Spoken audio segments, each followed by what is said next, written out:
This health campaign packed such a punch, it's remembered 3 decades on. Now we know every one of us could be devastated by it. The terrifying TV ad almost instantly raised national awareness of AIDS. It could kill more Australians than World War II. I was involved in the Grim Reaper campaign. We had to convince people to adopt very serious behaviour change. Awareness isn't the enemy in the fight against COVID, it's complacency and vaccine hesitancy. I'm afraid to say that the present campaign just is not cutting it. Thank you.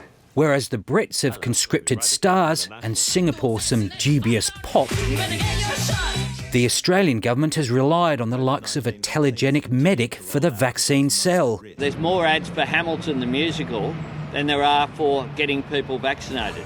Now there's a thought. But with almost a third of the population telling pollsters they don't intend getting a jab, what is the government doing to combat resistance? There is more communications going into the more elderly population, and you'll see that rolled out in the weeks ahead. So what do those look like? No, they'll see it when it comes. The publicity surrounding rare blood clots linked to the AstraZeneca jab, a clear contributor to vaccine hesitancy. This is a safe vaccine, as approved by the TGA. Of the more than 2 million AstraZeneca shots, there have been 24 cases of blood clots. A 48-year-old woman died. A South Australian man in his 50s is in intensive care. Vaccinations is essential. The government needs to send that clear message rather than a different message every day.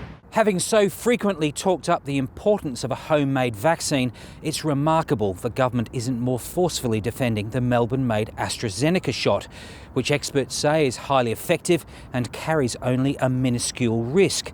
Protecting every Australian requires as many people as possible to get a jab when they become eligible. Business impatient for the rollout to drastically speed up, none more so than the aviation sector that's bleeding cash while borders remain shut. Australians have done an amazing job keeping the lid on COVID. Imagine if we were to put the same focus on the vaccine rollout. The Virgin Australia boss acknowledging she may have caused offence by suggesting borders need to reopen even if some people may die. If I had my time again, I would make my point a bit differently. But her point remains. Andrew Probyn, ABC News, Canberra.